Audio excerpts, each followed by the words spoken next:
votre émission avec le Casino Barrière de Montreux.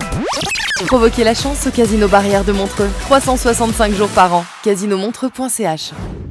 Ah ouais. Donc j'ai une attache pour nos voisins romains. On appelle ça l'escroquerie, c'est mon métier. Je suis en bonne compagnie avec ça. Je suis Comore, vendeur de drogue. Il y a Philippe Morax qui arrive dans votre grève. C'est ce... Ça va donner de la peine. presque me faire oublier qu'il est 7h. L'invité du matin. Mon invité ce matin est une icône de la bande dessinée suisse et il a été célébré lors du festival BD-Phil à Lausanne, il y a de ça quelques jours à peine.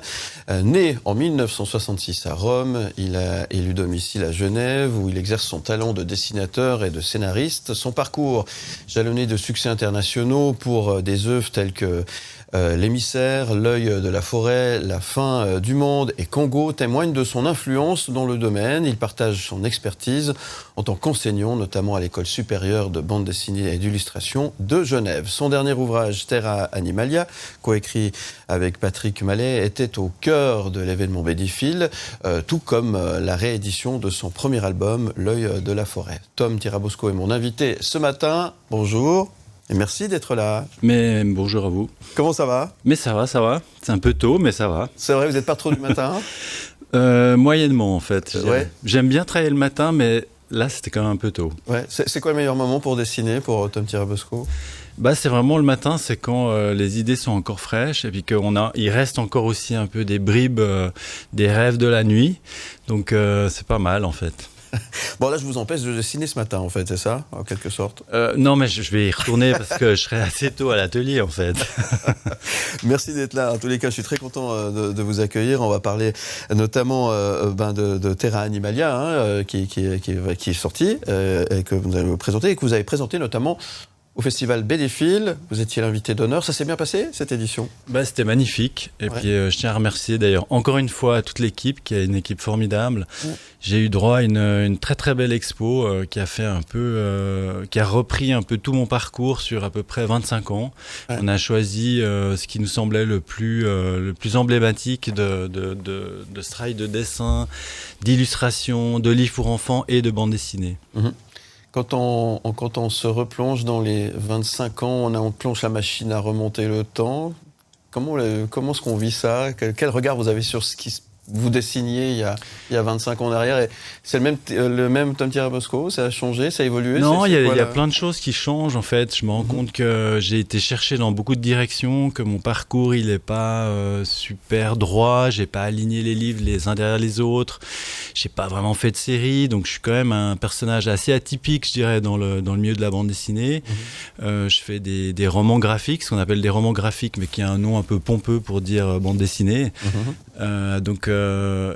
Mais pas que en fait, c'est ça, c'est que moi j'ai toujours aimé que mes dessins on les retrouve à la fois sur les murs des villes pour des affiches par exemple politiques comme dans les journaux ou dans les magazines. Donc quand on se retourne et puis qu'on regarde le parcours, on se dit il y a une certaine cohérence, je dirais, mais avec toujours l'envie de changer. Et d'ailleurs, Terra Animalia, c'est un livre qui est assez différent de mes précédents livres, dans la facture, dans la manière de dessiner. Et c'est le grand retour de la couleur. Ça faisait 15 ans que je n'avais plus fait de couleur. Ouais, c'est ça, il y a un changement. Pourquoi alors ce changement et pourquoi ne pas avoir mis la couleur avant alors ? C'est un choix, j'imagine, mais pas que. Ça serait un peu long à vous expliquer parce qu'en fait, comme j'ai une technique un peu de malade mental qui s'appelle le monotype et qui est, je dois être un des seuls représentants dans le monde de la bande dessinée à utiliser cette bande dessinée, ce qui me caractérise et m'identifie très fortement. Mais en même temps, ça peut aussi être une forme de prison. Et donc là, j'ai eu envie de changer, de sortir aussi de ce que j'avais l'habitude de faire. Mais pourquoi j'ai, pendant 15 ans, fait des récits plutôt sombres, assez noirs ? Je pense que ça devait correspondre aussi à une forme de regard que je porte sur le monde. Et aujourd'hui, je dirais que j'ai plus envie de le réenchanter que de le dénoncer comme il y a quelques années. Le regard que vous avez sur le monde aujourd'hui... En tant que dessinateur, Tom Tirabosco, c'est quoi ? Il est inquiété, il est toujours aussi anxieux, inquiété, je dirais, empreint aussi de beaucoup de tristesse, parce que je pense qu'il y a aussi il y a ce deuil à faire en fait de quelque chose qui est en train de disparaître, aussi d'un monde qu'on a connu enfant, qui était un monde peut-être plus libre, plus sauvage, et voilà, donc ce serait une longue discussion là autour. Ouais, bon, on a un petit peu de temps, hein, mais on comprend bien ce que vous voulez dire. Donc ce regard aujourd'hui sur cette société, c'est quoi votre source d'inspiration finalement aujourd'hui? Alors quand on voit que c'est très très sombre aussi aujourd'hui, qu'il faut mettre peut-être effectivement de la couleur dans vos dessins, c'est quoi vos sources d'inspiration aujourd'hui? Je dirais que moi je vais chercher mes sources d'inspiration surtout chez des penseurs. C'est ces gens-là qui m'inspirent beaucoup, les gens qui pensent en fait actuellement notre rapport au vivant et notre rapport au sauvage. Et je dirais que il y a peut-être plus que ça qui m'intéresse aujourd'hui, c'est de parler de ça en fait. C'est comment est-ce qu'on va renouer avec le vivant, comment on va faire la paix avec la nature, parce que là on est en guerre depuis des millénaires, mais je dirais que depuis l'ère industrielle, on l'est maintenant quand même sacrément. Et donc c'est auprès de gens comme par exemple le trappeur Kim Pache, que j'ai rencontré il y a quelques années, avec qui j'aimerais bien réussir à mettre en place un projet de bande dessinée. Qui lui est un personnage qui me stimule énormément dans sa pensée. C'est vraiment un gars du terrain qui vit la moitié du temps dans le grand nord sauvage et qui a comme ça un regard sur notre humanité et sur notre destinée en fait d'hommes sur cette terre. Comment est-ce qu'on va s'en sortir collectivement? Alors moi, je ne crois pas effectivement aux grands rêves transhumanistes de nos amis qui veulent nous emmener dans les étoiles, mais je crois que justement, c'est plutôt en allant voir du côté de certains peuples qui ont des choses à nous apprendre encore dans ce rapport au vivant. Dessinateur engagé alors? Engagé, je ne sais pas. En tant que citoyen, oui, engagé. Bien sûr. Mais pas en tant qu'artiste. Je pense que j'écris des fictions qui parlent de problématiques d'aujourd'hui. Alors, en potassant, j'ai lu quelques articles sur vous et j'ai vu que vous étiez un fan inconditionnel de Hergé, et notamment de Tintin au Congo, hein, c'est juste? Non, pas au Congo. Celle qui a l'air. Non, c'est Tintin au Tibet. Au Tibet, pardon. Mon grand album. Je suis pris de tome. Non, j'ai fait un livre qui s'appelle Congo, c'est pour ça que je pense que c'est pour ça que vous avez dû confondre. Oui. Mais non, Tintin au Tibet, oui, c'est pour moi le grand chef-d'œuvre de Tintin, avec aussi peut-être Les Bijoux de la Castafiore. Oui. C'est deux livres qui sont extrêmement complexes, où il y a énormément de psychologie dans les personnages. Et puis dans Tintin au Tibet, je vous conseille de relire ce livre, il y a énormément de mélancolie aussi, et quelque chose d'assez triste. Et je crois que j'aime les histoires tristes en fait. D'accord. Si Hergé était avec nous autour de cette table ce matin, qu'est-ce que vous lui diriez ? Je lui dirais merci d'abord, parce qu'il a quand même ouvert une espèce de brèche dans la bande dessinée qui est énorme. Je crois que sa contribution à cet art, elle est fondamentale. Il a tout mis en place, je dirais, dans la façon moderne de raconter une histoire. Et il a su aussi, je dirais, donner véritablement des lettres de noblesse à la bande dessinée. Je le remercierais en fait. On reste en Belgique avec quelqu'un qui vient de fêter son anniversaire, hier d'ailleurs, Philippe Geluck. Tiens, s'il était là, c'est un style encore différent évidemment, qu'est-ce que vous lui diriez ce matin ? Je lui dirais que j'aime bien son chat sur papier, mais il faut qu'il arrête de faire des sculptures. Parce que je trouve ces sculptures pas terribles. Pourquoi pas, on lui transmettra. Si Léonore Porcher était là, qui a organisé notamment Bénéfil, la co-directrice de Bénéfil était là, qu'est-ce que vous lui diriez ce matin ? Je lui dirais qu'elle continue, parce que je pense qu'elle a plein de qualités pour mener à bien ce festival Bénéfil. Et puis je lui suis aussi très très reconnaissant de son engagement dans le champ de l'écologie, puisque c'est une députée au Conseil national à Berne. Absolument. Et donc j'ai beaucoup de respect pour cette jeune femme. Et à Tom Thierry Bosco, s'il était en face de vous, qu'est-ce que vous lui diriez ce matin ? Ah, enfoiré, va te coucher, arrête de blablater. Vous êtes dur avec vous-même? Non. Ouais, je crois que je suis assez dur vrai avec moi, ouais. Ah ouais. Ça va donner de la peine. Hein. presque me faire oublier qu'il est 7h. L'invité du matin. Mon invité ce matin, Tom Tirabosco. Ça va toujours, Tom? Vous Oui, êtes ça bien- va. Bien installé? Ça va. Ça va. On parlait, on va revenir quelques instants encore sur BD Fil, et juste pour parler de la BD en Suisse. Les Suisses, ça, ils se débrouillent pas mal. On a une bonne vibe là. Quel est votre regard sur ce qui se passe aujourd'hui dans cet univers que vous connaissez particulièrement bien? Oui, on a plein de. Il y a une nouvelle génération. Ouais. Donc moi, c'est vrai que cette expo à BD Fil, c'était aussi accepter que je ne fais plus partie de la nouvelle génération de la bande dessinée suisse. Et Vous faites donc, peur ça? bah, ça me fait pas peur, mais c'est juste que Ouais. bah oui, c'est vrai. Ouais. J'ai plus 30 ans. Je Ouais. fais plus partie de cette jeune génération qui est là actuellement et dont certains on les a aussi formés à l'école supérieure de la bande Oui, dessinée et bien sûr. d'illustration à Genève. Mhm. Et surtout, il y a aussi beaucoup de femmes qui arrivent dans la bande dessinée et qui amènent un regard assez nouveau. En tout cas, qui amène quelque chose de fort. Et il y a une grande démocratisation de ce médium. C'est plus effectivement la chasse gardée des petits garçons. Et puis, la bande dessinée aujourd'hui, elle est fantastique parce qu'elle aborde absolument tous les sujets. Mhm. Et elle est un art assez génial qui convoque l'écriture, la narration, le dessin, et voilà, qui peut vous faire voyager dans plein d'univers, que ça soit autant des univers fantastiques que des choses très très réalistes et qui parlent de notre époque.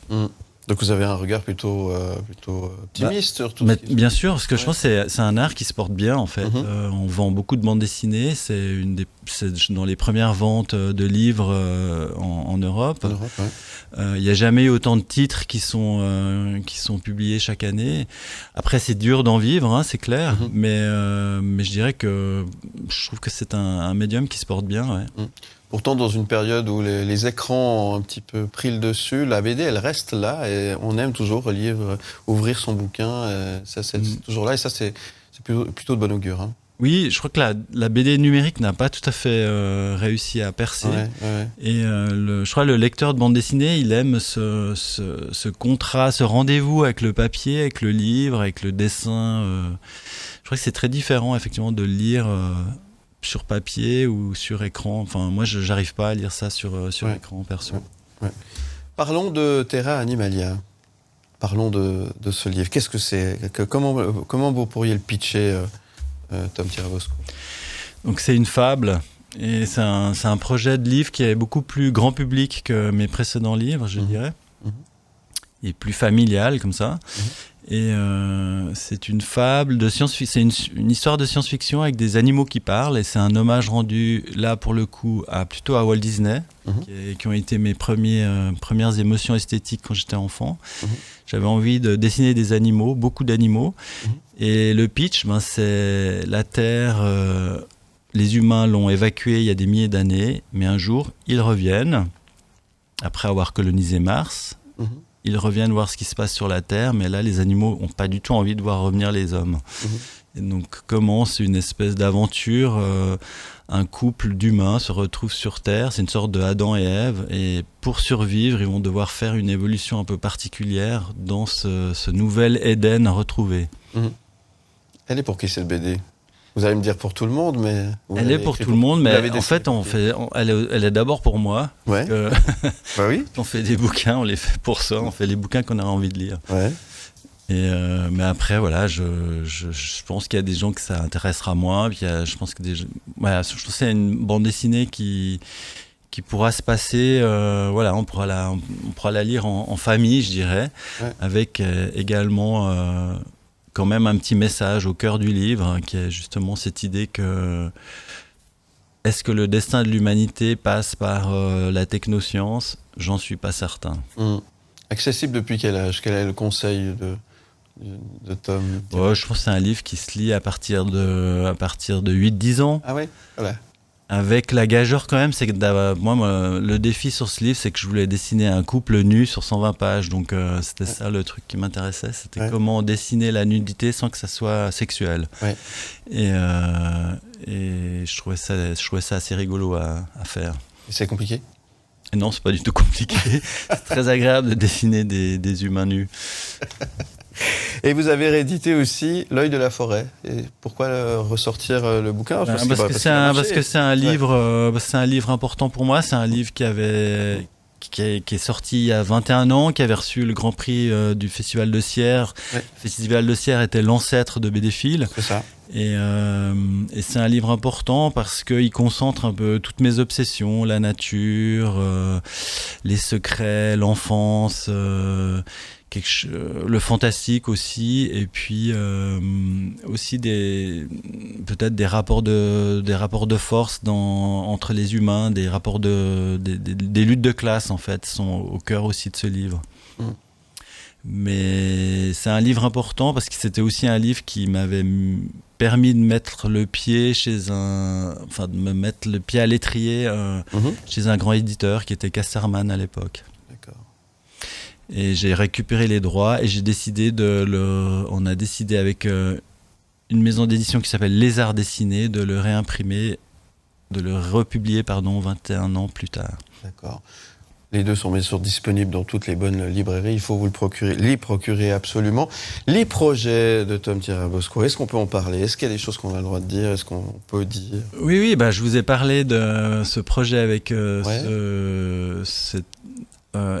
comment il s'appelle ça ? Il s'appelle comment ? Kim Pash. Il se fait appeler anthropologue aventurier. Ouais. Archéologue aventurier, spécialiste des peuples premiers qui vit la moitié du temps dans le Yukon et avec qui j'ai très envie d'écrire un récit autour de qu'est-ce qui nous reste en fait de la mémoire des chasseurs-cueilleurs d'il y a 7000 ans. Et l'idée, ce serait de raconter une histoire qui parle d'un personnage qui aurait comme ça des sortes de flashs et qui serait comme ça de temps à autre en contact avec ce qui pourrait être une espèce de mémoire perdue de nos très anciens ancêtres en fait. Okay. Donc encore un projet qui cherche à plutôt aller dans une forme d'ensauvagement que véritablement une fuite dans dans la technoscience pour reprendre un mot un peu ronflant. D'accord, très bien. Et ça, c'est pour dans quelques temps ? Ça, c'est le temps que ça s'écrive, que ça se dessine. Ça prend beaucoup de temps, en fait, de la création d'une bande dessinée. Combien de temps ? Moi, je mets à peu près, 2 ans pour faire une bande dessinée. Ok. Mais là, j'avais plus rien fait depuis 4 ans. J'avais fait un film d'animation et beaucoup d'autres choses. Mais disons que c'est pour ça que ces 2 livres qui sortent en ce moment, ils sont importants parce que c'est un peu aussi une forme de retour un petit peu sur le devant de la scène. Tom Tirabosco, c'est l'heure de la rafale des questions. 1 minute avec plein de questions. Il faut répondre le plus rapidement possible. Vous êtes prêts ? C'est des questions sympas. Ça va ? Ouais. On y va ? Je sais, c'est 7h30, c'est tôt. C'est tôt, ouais. On y va, c'est parti. La rafale de questions. Quelle est la chose que vous avez le plus de mal à dessiner ? Les voitures. Préfériez-vous être riche ou célèbre ? Célèbre. Êtes-vous une personne du matin ou une personne de la nuit ? Alors ça, vous avez déjà répondu. Le matin. Plutôt du matin. Hein. Qu'est-ce qui vous plaît le plus dans notre pays, la Suisse ? Sa modération. Qu'est-ce qui vous plaît le moins dans notre pays, la Suisse ? La même chose, peut-être sa modération. Quel serait le meilleur cadeau que vous pourriez recevoir aujourd'hui ? 20 ans en moins. De quel sujet pourriez-vous parler pendant des heures ? De la nature, du sauvage et du vivant. Qu'est-ce qui vous a rendu fier de vous récemment ? Cette expo à BDphil. Si vous deviez peindre le monde entier d'une seule couleur, quelle serait-elle ? Jaune. Quel est le dernier film que vous avez vu au cinéma ? Le règne animal. À part le dessin, quel est votre talent caché ? La danse. Et vous avez choisi une musique, un artiste, Jamiroquai ? Ah ouais, voilà. Ça, j'adore danser là-dessus. Alors. Ouais, c'est vrai. C'est l'artiste de mes 30 ans, c'est les années 90-90, donc c'est l'acid jazz dans toute sa splendeur. Et ce disque-là particulièrement est très très fort et il y a une belle synergie, une belle osmose entre ces rythmes funk et puis ce jazz. J'adore. Merci. Merci de nous avoir fait partager un petit peu de votre temps, un petit peu de vous ce matin. Qu'est-ce que je peux vous souhaiter, Tantia Bosco? Un bon café et un croissant. Alors on vous l'offre, il n'y a pas de problème. Merci. Et je vous dis à très bientôt sur M. Bientôt, merci beaucoup d'être venu ce matin et à très bientôt pour parler de la suite alors. Ça fait dans 2 ans, on peut déjà agender, il n'y a pas de souci.